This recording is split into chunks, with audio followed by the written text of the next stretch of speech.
Hello everyone. तो आज की वीडियो में हम बात करेंगे document verification and voice test के बारे में। तो आप लोगों के बहुत सारे डाउट्स होंगे, लाइक पहला तो कि ड्रेस कोड होगा क्या, वॉइस टेस्ट में क्या पूछा जाएगा, क्या इंग्लिश में ही बात करना है, क्या डॉक्यूमेंट्स क्या क्या लेके जाने हैं। तो आज इन सारे डाउट्स को हम क्लियर करेंगे। तो सबसे पहले बात कर लेते हैं डॉक्यूमेंट्स की। तो आपको कॉल लेटर आया होगा जिसमें क्लियरली मेंशन है सारे डॉक्यूमेंट्स, 10th की मार्कशीट एंड सर्टिफिकेट। कुछ बोर्ड्स में सर्टिफिकेट नहीं होता है तो आपको केवल मार्कशीट लेके जानी है। फिर है 12th की मार्कशीट एंड सर्टिफिकेट। फिर बैचलर अपने बीएससी या बीटेक जो भी किया है, सारे सेमेस्टर या ईयर एंड डिग्री ये सारे लेके जानी है। एंड किसी भी एक सेमेस्टर या ईयर में क्लियरली मेंशन होना चाहिए कि आपने फिजिक्स एंड मैथमेटिक्स स्टडी किया।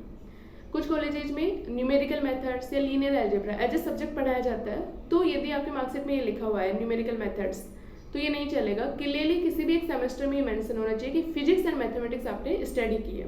ये आपके कॉल लेटर में क्लियरली मेंशन भी है इस बार। तो लास्ट टाइम बहुत दिक्कतें हुई थी इसी कारण से, और यदि नहीं है ऐसा तो आप कॉलेज से लिखवा लीजिए। फिर पोस्ट ग्रेजुएशन की मार्कशीट एंड डिग्री चाहिए होगी। और उसके बाद में है आपका, कुछ कॉलेजेस में CGPA सिस्टम होता है, तो उसको परसेंटेज में कैसे कन्वर्ट करेंगे वो आपके मार्कशीट में मेंशन होना चाहिए, और यदि नहीं है तो आप इसे भी कॉलेज से लिखवा कर ले लीजिए। इसके बाद में कोई भी आपका एक आइडेंटिटी प्रूफ चाहिए होगा, पासपोर्ट, DL या फिर वोटर ID कार्ड, जो भी आप लें। बस ध्यान रखें कि सारे डॉक्यूमेंट्स में आपका नेम, फादर का नेम, मदर का नेम, आपकी डेट ऑफ बर्थ सेम होनी चाहिए, एरर्स नहीं होनी चाहिए। फिर आप SC/ST कैटेगरी से हैं तो सर्टिफिकेट, यदि आप EWS OBC नॉन क्रिमिनल से हैं तो फाइनेंशियल ईयर 2022 एंड 23 का ही सर्टिफिकेट होना चाहिए। ये क्लियरली मेंशन है कॉल लेटर में, और ये नोटिफिकेशन में भी मेंशन था इस बार। फिर आपके ये जितने भी डॉक्यूमेंट्स हैं इनका एक सेट फोटोकॉपी करवानी है और उनको सेल्फ अटेस्टेड करना है। किसी एक बंदे का डाउट था कि सेल्फ अटेस्टेड करते टाइम डेट कौन सी डालनी है, तो डेट मत डालिए आप अभी, जब आप वहाँ पर आपको कहा जाए तो उस दिन की डेट डाल दीजिएगा, ठीक है। फिर आपको एक सत्यापन फॉर्म आया होगा, तो वो आपको फिल करने हैं, 2 सेट फिल करने हैं और ओरिजिनली फिल करने हैं। इसका क्या मतलब है कि ऐसा नहीं है कि एक फिल कर लिया और उसकी फोटोकॉपी निकलवा ली, दोनों को आपको अलग अलग फिल करना है। तो ये तो सारे हो गए डॉक्यूमेंट्स। एक एडमिट कार्ड की फोटोकॉपी चाहिए होगी और 2 पासपोर्ट साइज फोटो चाहिए। ये सारे तो हो गए आपके डॉक्यूमेंट्स। तो आप इनको अरेंज कर लीजिए इसी ऑर्डर में, और ये सारे ओरिजिनली और एक सेट फोटोकॉपी लेके जाना है। और जो आपका सत्यापन फॉर्म है वो 2 सेट चाहिए होंगे, ओरिजिनली फिल होना चाहिए, ठीक है। तो अब बात करते हैं हम ड्रेस कोड। तो ड्रेस कोड यार सिंपल, किसी भी कंपनी के इंटरव्यू में आप क्या पहन के जाते हो, फॉर्मल ड्रेस पहन के जाते हो, सूट और शर्ट एंड पैंट, तो वही पहन के जाना है। जीन्स एंड टी-शर्ट में नहीं जाना है। Of course girls suit salwar भी पहन सकते हैं।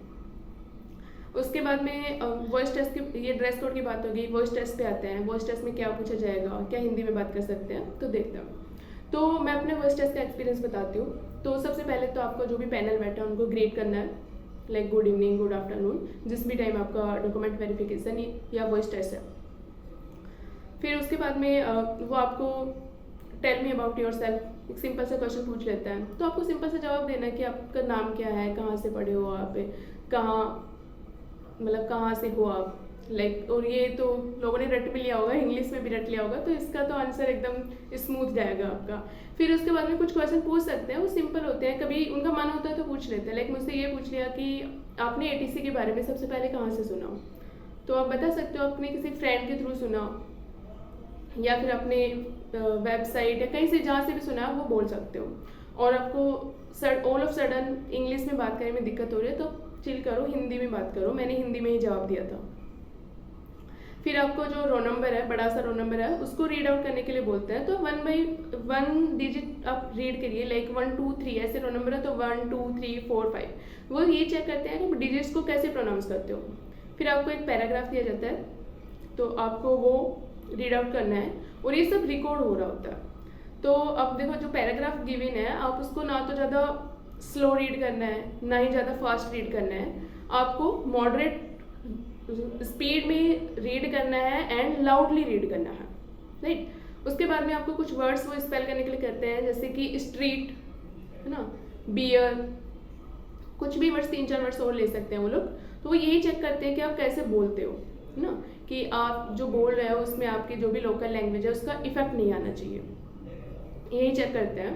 फिर इसके बाद में हमारे टाइम में ओम का उच्चारण करवाया था, तो जैसे मैं ना फर्स्ट टाइम में बहुत ही कम टाइम के लिए किया था, उन्होंने कहा आप अच्छे से सांस ले लीजिए और फिर जितना लंबा हो सके ओम के उच्चारण को खींचना, लाइक ओम, इस तरीके से। तो यही सब होता है वॉइस टेस्ट में, बहुत ही चिल है। अब कुछ लोगों के क्वेश्चन होते हैं कि वॉइस टेस्ट के मार्क्स भी होते हैं क्या? तो वॉइस टेस्ट के कोई मार्क्स नहीं होते हैं, ये केवल क्वालिफिकेशन राउंड है। और वॉइस टेस्ट में बहुत ही कम लोगों को हटाते हैं।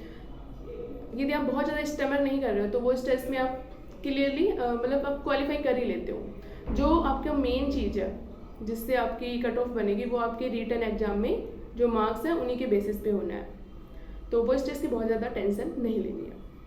तो ये सारे डाउट्स हैं। यदि और भी कोई डाउट हो आपका वॉइस टेस्ट या डॉक्यूमेंट वेरिफिकेशन के बारे में तो आप पूछ सकते हैं कमेंट सेक्शन में। Okay, bye.